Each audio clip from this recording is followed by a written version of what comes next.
ఆంధ్రప్రదేశ్లో రాష్ట్ర ముఖ్యమంత్రి నారా చంద్రబాబు నాయుడు మాలలపై వివక్ష చూపుతూ వర్గీకరణ చేస్తా అని అనడం తగదని, గతంలో చంద్రబాబు చేసిన ఎస్సీ వర్గీకరణను సుప్రీంకోర్టు కొట్టివేసిందని, ఎస్సీ వర్గీకరణ రాజ్యాంగ వ్యతిరేకం, సీఎం చంద్రబాబు జిల్లాల వారీగా వర్గీకరణ చేస్తానని అంటున్నాడని మాల మహానాడు తీవ్రంగా ఖండిస్తూ ఆంధ్రప్రదేశ్ ముఖ్యమంత్రి చంద్రబాబుకు వ్యతిరేకంగా పోరాటం చేస్తామని మాల మహానాడు జాతీయ అధ్యక్షులు జి చెన్నయ్య హైదరాబాద్లో మాల మహానాడు కార్యాలయంలో విలేకరుల సమావేశంలో మాట్లాడుతూ తెలపడం జరిగింది. మాల మహానాడు డిమాండ్ చేస్తుంది ఏంటంటే, ఆ రోజుల్లో ఎస్సీ వర్గీకరణ చేస్తే సుప్రీంకోర్టు ఇది చెల్లదని తీర్పిచ్చిందని కూడా నీకు గుర్తు.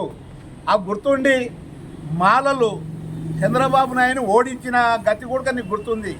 అందు గురించనే నీవు ఎస్సీ వర్గీకరణ చేస్తే కన్నా మేము మొత్తం తిరగవాడి నీకు ఎదురుదాడి కూడా చేసే అవసరం ఉంది. మాలలు 70 లక్షల ఉన్న మాలలకు నీవు వర్గీకరణ చేస్తా అని నీవు మాట ఇచ్చడం అంటే నారా చంద్రబాబు నాయుడు నీవు అన్న మాట వెనక్కి తీసుకో.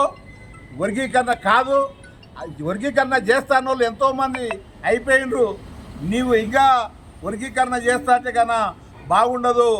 చెలో విజయవాడ మొత్తం అంబేద్కర్ విగ్రహాల కాడ నిరసన తెలపాలని పిలుపునిస్తుంది మాలమానాడు. ఆంధ్రప్రదేశ్ మాలమానాడు పెద్ద ఎత్తున నిరసన చేసి శాంతియుతంగా చేయాలి. మాలల్లారా కదిలి రాండ్రి, మనకు వచ్చే ముప్పు నారా చంద్రబాబు నాయుడుతోటే ఉందని కూడా మేము డిమాండ్ చేస్తున్నాం.